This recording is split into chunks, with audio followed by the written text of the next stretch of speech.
All right. Hello. Good evening.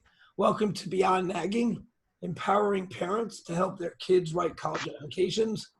I'm Dr. Yo, and I'm just getting over laryngitis. So I apologize for the horrible, froggy sounding voice, but it's about the information, not the messenger. So here we go. Tonight's topic is all about writing effective activities lists, or as I like to say, activities lists that sing, activities lists that not only enable you to jump through the hoop of having one, but actually impress admissions officers and make them very interested in your candidacy to join their freshman class. I just want to say at the outset, and you can see this in the virtual background, that most of this information comes from the Common App Handbook, available for less than $20, 1 penny less than $20 on Amazon.com. And this book came out of my Common App boot camps, which is basically where I've practiced all this information and refined it and learned what works and what doesn't work. Okay, for those of you who are new to the seminar, it meets every Tuesday, 7 to 7:30. And so far, what we've talked about specifically with regard to writing the Common App is that there are 3 big pieces of the common part of the Common App, and then a 4th, the supplements. The 3 big pieces that need to be thought of really separately with different goals, different writing styles in mind are what I call the simple forms. Those are the forms you can fill out quickly, although I advise students not to do it quickly. Things like profile, education, testing, demographics, and very importantly, your academic interests as indicated in your senior year classes and any academic accolades you may have accrued throughout high school. That's piece 1. Piece 2 is the activities list. Piece 3 is the essay. Okay. Wireless color. Never fails. So now it's interesting, if you remember, here's a parent, when we were applying to college, or if you ask people today about the application, the big fear surrounds the essay. Oh, it's all about the essay. Everything else is easy. Not true. In my opinion, and I've been doing this pretty exclusively for 3 decades, the activities list is probably the single most important thing. The essay, yes, you have to write a good essay, but a lot of people dismiss the activities list as just how to fill out the form. That's wrong. And here's why, I think. Especially in today's uber competitive environment where there's tens of thousands of applications, there is going to come a time when the admissions committee is assessing 2 academically comparable students. They're going to have similar GPAs. They're going to have similar course selections. They're going to have similar tracking. They'll have similar success on APs or lack thereof. And so now what? Now they come to the activities. That's when I tell students, that's a moment when Pinocchio becomes a real boy. That's when your very flat, 2-dimensional information translates into a 3-dimensional human being with real interests, with real passions, with things outside of being in the library and studying, which is, of course, your primary purpose in college. But I've heard the admissions officers at Harvard say, we could fill our freshman class in 650 spots with straight A students, high SAT and ACT scores, all A's, valedictorians, and it would be a really boring campus.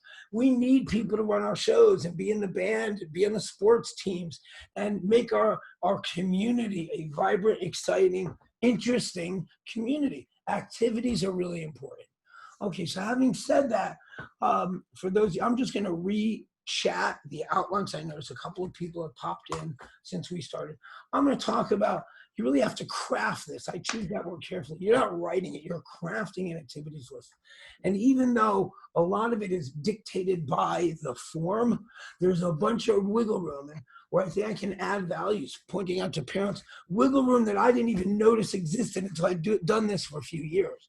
And then it was, oh my God, I can actually play this a little bit. And that's, of course, what you want. It gives you power, empowering parents to write the application that you want, not the one that the form makes you write. Okay, I'm going to talk about 5 steps to doing an activities list. kids, of course, the first question is, why do you have to do 5 steps? I can just do it in 1. Shut up and use 5.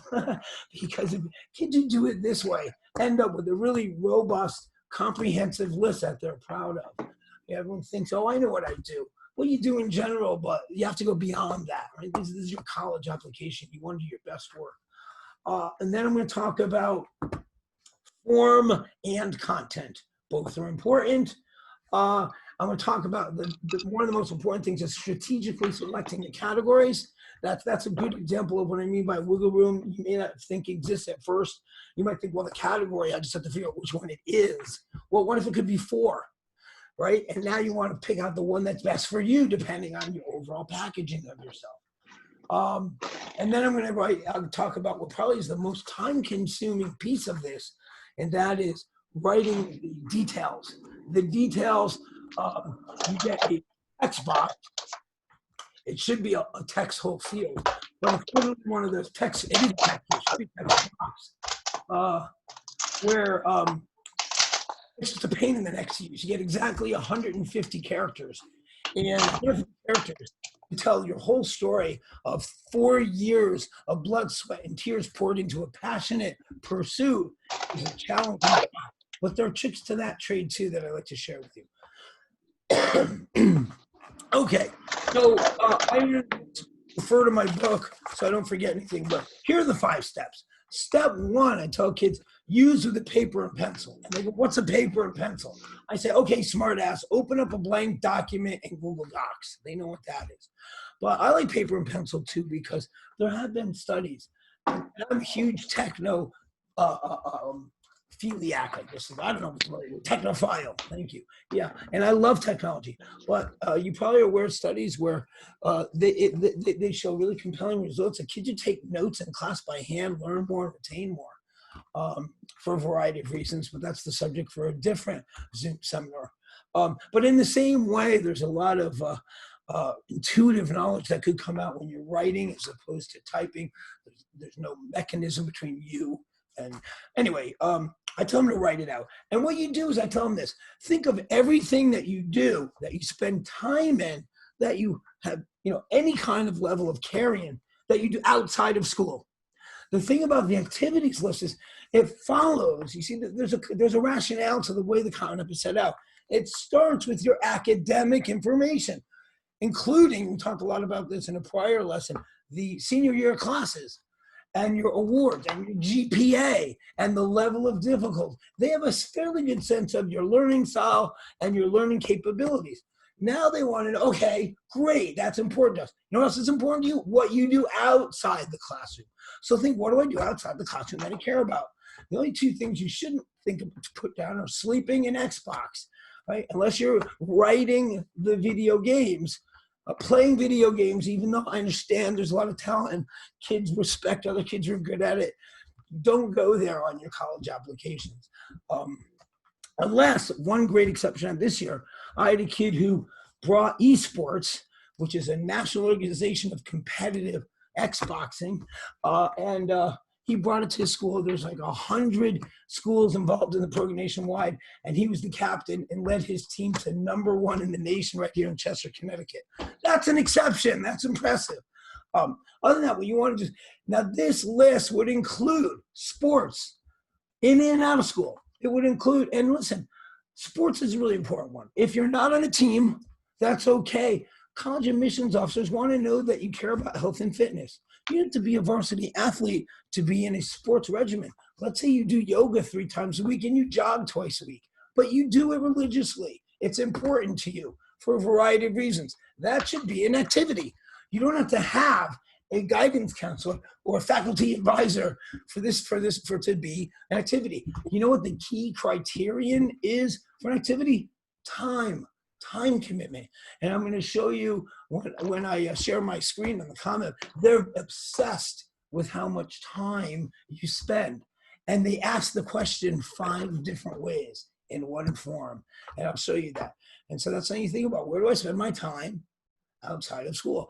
So you have sports, you have clubs in school, clubs out of school, community service, any organization that you contribute to, religious pursuits. Say you lead a Bible study class, or twice a week you go help the minister at the church, or even you work in the garden. All of that stuff, you're spending time, you're doing something valuable for you or somebody else. That's an activity. Hobbies count. One of my favorite activities, a kid who's now at Northwestern, he had a hobby of turning quarters into rings. And, he came up with this idea himself. And I'm like, hey, I've been working with you. I'm your tutor. I'd like one. He's like, yeah, the wait list is 18 months.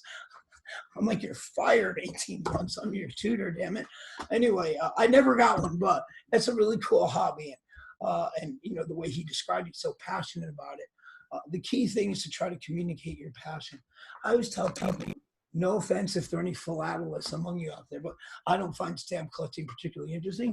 But you put me in front of a real enthusiastic stamp collector, and they get all, look at this one, there are only 5 made, and you see the details in the background and blah, blah, blah.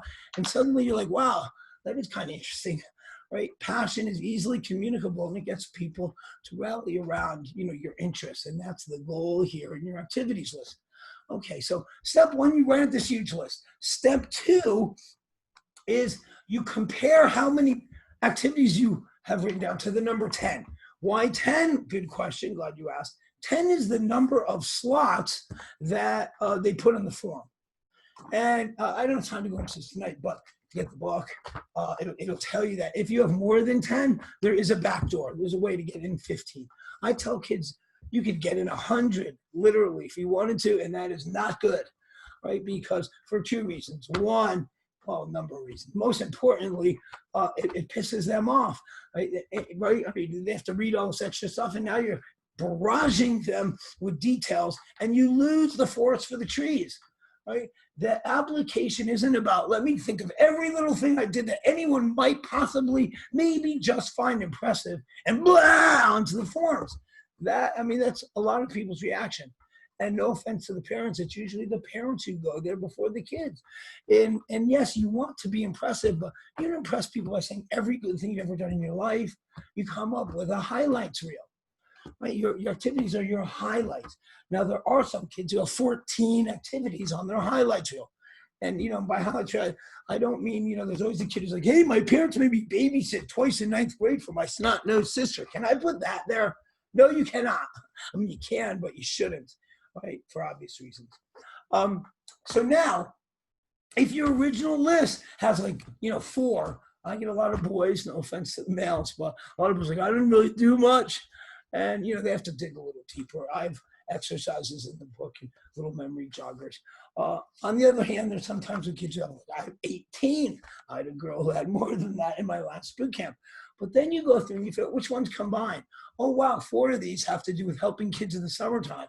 So I'll make that one activity, and in the details, I'll break out the 4 things the best I can in 150 characters.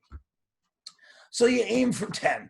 Okay, I just want to make sure I get the order right, so I'm referring to my book, page 30. Okay, step 3 is, this is a key step, making the categories.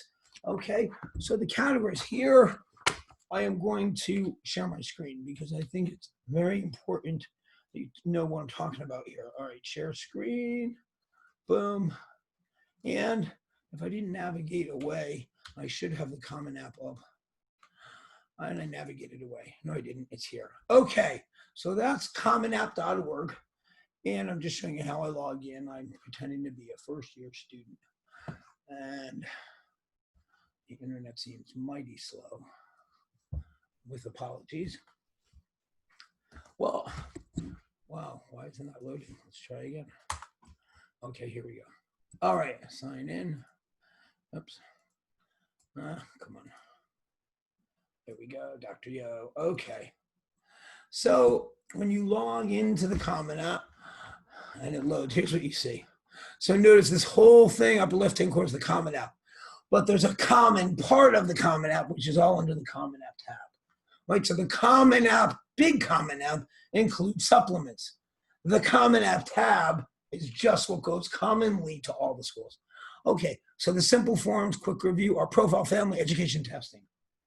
You do that in a couple hours, all of it. Activities is what we're talking about. Now, in the 10 activities, here is the category. What just happened? All right. They call them types. I call them categories because that speaks more to students. I think the most notable thing, and it strikes every time I look at it, here's the complete list. I'll scroll through it. It's a short list. So I'll just read in case you get academic, art, athletics club, athletics varsity or JV, career-oriented, community service, computer technology, cultural, dance, debate, environmental, family responsibilities. Again, it doesn't include babysitting once or twice. If you have 2 working parents and you're responsible for diapering the newborn and feeding it, that is a huge, important responsibility. That's a responsibility. Babysitting once or twice, not so much, okay? Foreign exchange, foreign language, internship, journalism publication, junior ROTC. I'm not gonna read them all because there's only 10 minutes left. You get it, okay? It's a short list. I'm just gonna focus your attention for a second on school spirit. So I'm going to talk at length about that. I thought that was a throwaway one for cheerleaders and kids who have nothing else 10 years ago when we first started doing this. No, I insist everyone who comes through my organization has at least one school spirit. I've helped kids get into Ivy League schools who have 4 out of 10. So I'll just make the point now. School spirit is uber important to admissions committees. Here's why. The admissions committee, everyone thinks that they're putting together the freshman class. True. They're also putting together the Future Alumni Association. And in the big picture of a lifetime, they care more about your membership in the Alumni Association than your membership as an undergraduate. Makes some sense. Now, what makes for a good alumnus or alumna? And kids will say, rich people can build a new wing in the library. Good, yes, true, but those are few and far between. They're not counting on those. It's kind of luck of the draw. Your typical good alumnus or alumna is the one who has the shirt, buys the cap, comes to 2 or 3 reunions. I have a woman who works with College Trip Express, our history teacher, Alicia Cipriano, met her husband at Michigan, UMich. They fly. There are 3 girls once a year to watch a football game. They love her, right? So what's a good indication that you're going to be that kind of school-spirited alumni is school spirit. Now, what could you put down for school spirit? That's the next question. And here I'm going to get into my topic about wiggle room. Lots of activities you might not think of can qualify for school spirit. For example, an obvious one would be I'm a tour guide. When families come to visit our school, they ask me to tour them around because they know I represent the school well, but I love our school and my enthusiasm comes through to the potential new family, right? Other good ones that you might not think of, aside from like cheerleading, obviously that's school spirit, but let's say you're on the prom committee or homecoming committee, or even less obvious, yearbook. Now, some people, you know what everyone puts for yearbook? They put down publication. It's journalism and publication. That seems like an obvious fit and better for yearbook. Not in this game. Now, if you join the yearbook and you're running the yearbook because you want to be a career publisher and go into magazines and newspapers, yes, true. But if the reason you joined the yearbook, which is why almost all of my friends who did it, it's that they want to make sure it's a good yearbook. And when they sign it, when it comes out, my friends, they want to be proud of it. And when they pull it down from the bookshelf to show their kids, as I'm sure some of us have done, they're still proud of it. That's school spirit, isn't it? Right? If they tap you for a reunion and say, hey, we need someone to hand out name cards to the geezers when they show up, can you help us? That's school spirit. They play really well in the college admissions game. So you assign categories. Some are no-brainers, right? If you're on the varsity soccer team, you're going athletics JVD. That's easy. But you really want to think carefully about activities. Don't assume that it's obvious. Another really good one there's career-oriented. If you want to convince them that you're really serious about something, tell them right up front, I might pursue this as a career. That communicates a lot of information about your level of interest. Okay, step 4, this is critical. They're all critical, is the order. The order is very important. They're going to pay much more attention to the first 3 than the last 3 for obvious reasons. When you meet a new person at a cocktail party and say, tell me about yourself, the first thing you say is the one that's going to make the most impression. Same thing here. So you have 3 criteria when you're doing your order. The one they want you to use, and I think it's the most important one, is importance to you. How much do you care about it? How much does it matter? I don't know. Well, here's what you tell your kids. Think about if we said to you, we're only letting you do one thing. this year outside of academics, what's it going to be? That's the one that's most important to you. Two things. So important to you. The second most important thing is time commitment. Now, let me show you this. There's another thing. This form that you're looking at here is the only form on the Common App where what you see is not what you get. Meaning the admissions committee doesn't read it looking like this. How do you know if they're going to see it? Good question. Glad you asked. With this handy dandy preview button at the top. And when I click that preview, this is what they see. Very different, is it not? And you want to think of it this way. So the big, under activities, the big blue font, those are your activity types, what I call your categories. There are two columns, left-hand column and a right-hand column. The left-hand column, all measures of time commitment. The first thing they want to know is what years did you do it? If you say, I'm all about photography, I love photography, I've always been into taking pictures, and you only did it in 12th grade, you just lost that game, right? So in general, you know, if you have 9, 10, 11, 12, that trumps 10, 11, 12, which trumps 11, 12, which trumps 12 only. And kids say, well, what if I did activity that you can only do in your 12th grade? Good for you. Then that's all you can do, and they know that. But if you're trying to convince people of your depth of passion in an activity, typically it goes back a few years. Second thing is they want to know at what points during the full year do you pursue this activity? And there are three choices: during the school year, during vacations, and during the summer. And so sometimes they're all year, like see this one, school break all year round. The next, so these are all a time-oriented question. Then they ask you, how many hours a week? How many weeks a year? Your kids always have this question. I don't know what to put there because some weeks we don't do anything like the school play, and some weeks they own us and we're there 20 hours a day. What do? You say, well, remember 7th grade, you learned about this thing called the arithmetic mean, otherwise known as the average. You just find an average. They're not going to hold you to exact amounts, but also don't pad it, don't lie. Right? There's nothing worse than having activities lists that add up to more hours in the week than there are hours in the week. You've just lost all your credibility. Okay. And then the last measure of time is, do you expect to continue this in college? The default answer, unless proved guilty, is yes, I do. Okay. And I tell kids, you have my permission to change your mind when you get there. Now, if it's like, I do this thing that's only done in my high school, obviously I can't pursue that in college, so don't say yes again. Credibility issue there.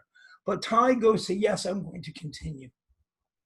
Okay, so and then the fifth step, and then I'll wrap this up, and I'll show you how difficult it is actually transferring. So you've got a list, you've tried to shoot for 10, you've categorized them in the best categories for your application where you're trying to show yourself, and you've got them in order of importance, in order of time commitment. Oh, and the third thing I didn't mention is impressiveness. Sometimes, right, sometimes you do an activity because it's impressive, but you don't care that much, you don't spend that much time. I'll give an example from my own life. I was fortunate enough to be chosen as one of the 10 senior prefects. That basically meant you get good grades, you're a goody-goody, and the faculty like you, and you're supposed to advise the 9th graders. And, as a grown-up, I feel much more strongly about this than I did when I got the honor as a 17-year-old. I didn't care that much about it. It really wasn't a big deal in my school, but it was very impressive. Everyone knew, ooh, if you're a prefect, it carries weight. Because basically, it says you've already been vetted by adults who see you every day, right? So that was my number one activity, even though I was much more interested in the trumpet and the French club and computers and stuff like that. Okay, so now last step is now you write them up. Writing them up. All right, so here I'm going to just take you through one category, one activity. That's it. That's a whole activity. Activity 2 starts here. So first thing you do is it's a drop down, and we talked about this. This is what they call type, what I call category. Depending on what you put for this, a second drop down might pop up. Here, a second drop down did because they want to know what sport is it in, right? By the way, there are some obvious omissions to this. They have school spirit, as I've talked about, is important, but they don't have math team. They don't have chess club. For geeks like me, those are important school activities. Not there. What do you do in that case? You go to the very bottom and you go other. I hate using that, and I'll tell you why. when you go to preview, as they will, to just remind themselves, what was this guy like again? And they see like other, doesn't communicate very much. And you have to read more deeply. There is no executive summary on other, right? Whereas here I go, right, oh, sports, music, student government. Great. By the way, student government politics, another great example of something that you have wiggle room. You could put, like, if I'm on the committee to renovate the freshman social area, that could be student government politics. It's part of the student government. It could be school spirit. I want it to be nice because I love my school. It could be career oriented because I'm going into politics or I'm going into interior design, right? So there's a lot more play than you think. All right, so you get the categories now. Here's the real work, people. These two, excuse me, this takes hours. These two fields here. I call the top one your title. This is because they're going to see it as the title. And they say two things about it. You get 50 characters. It's just a title. You want your position or leadership description, and then the organization. So this kid's writing about soccer. So he has a position, or she is midfielder, GHS soccer. Answer the directions. Now, I talked about how form and content are important. It's really important, in my opinion, and I have a lot of acceptances to back this up, that you want to be consistent. Right? You can use periods, you can use little tildes, but do it in every one. And they say do position and organization. I interpret that as position first, organization second. You want to be bold and iconoclastic? Switch them up. But switch them up in every single one. Because when they scan down the page, consistency shines through. And it makes them feel like, wow, there's an organized, methodical mind at work here. Bet this translates well into an academic and intellectual environment that we're trying to foster here. Good. Okay. And then the hardest part of all is here. And you know, I didn't put anything in. This is 150 characters. Now, first thing I'm going to tell you that you should tell your kids, do not write your draft here. Here's why. I'm typing along, and that's like 50, 60 characters. Now what's going to happen? It's going to start scrolling over. And I'm thinking how I want to end this thing. And I'm like, oh shit, how did I start it again? Now I have to arrow back to the beginning. And now I've lost it. It's a pain in the neck. Kids always complain about it, as they should. So what do? You go to Google Docs, or you open any word processor that counts characters. And you do it there, right? That way you can focus on the writing of it and then just paste it in. Now, how do you tell the whole story in just 150 characters? Good question. Glad you asked. You write in abbreviated form. Are you allowed to do that? My teachers always said complete sentences. Well, this isn't an essay. Complete sentences not only are not necessary, you'll look kind of foolish because you can't get it in. So what you do is you write a series of phrases separated by semicolons. I like semicolons because that's actually the standard form or English correct way to separate phrases. So it beams out a really good message about your knowledge of something important to admissions officers of institutions of higher learning. So, and you usually use verb phrases, founded club, started this. Now, I think, and I usually don't promote my book so much, but, you know, if I had to point to a single chunk, small chunk that's worth $20, I would point to pages 34 through 38. As I'm sure the people here, because you're adults, I was talking to a friend before how it's wonderful talking to grown-ups because you can say things and be fairly confident they picked it up because it's not rocket science. And so you probably have thought, wow, yeah, I get what he's saying. But the next step is the kid's like, oh, I see how difficult a challenge is going to be. How am I going to do it? I need an example. Well, I have 3 pages. I don't know if you can see this. You probably can't. You can't. Oh, there.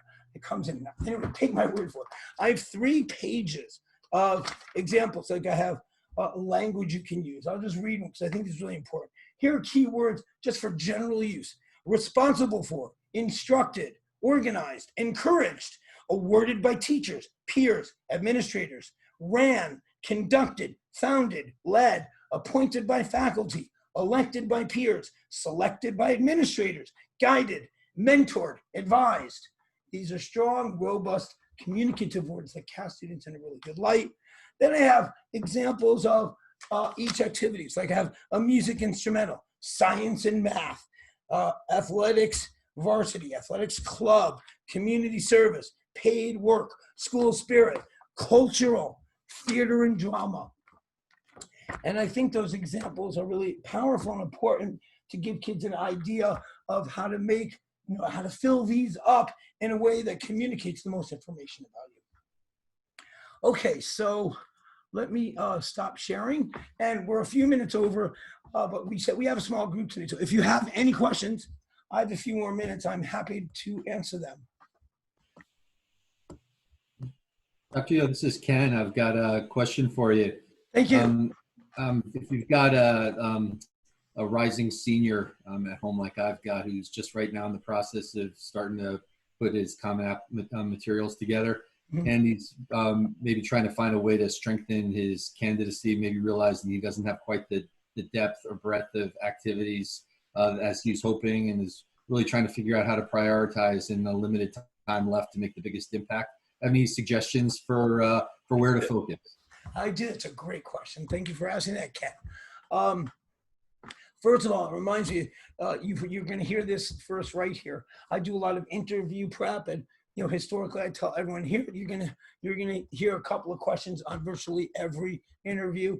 And the last question that almost every interview, I say, so do you have any questions for me? And it's good to know that question is coming so you can hit it out of the park. In the same way, here's a question I think is going to supersede that as the #1 most commonly asked question that's never been asked before. What the hell could that be? And it's going to be this: what did you do when school shut down during the COVID crisis last spring? I think that's a great question to ask a potential college candidate, because I have my finger on the pulse of most of my students, and the honest answer is I became a COVID couch potato and master of the Xbox universe. And not that you can blame a kid for doing those things, but not going to impress an admissions committee your way into acceptance. So now here's the beautiful thing: even if you've done nothing to this point, it's only mid-July.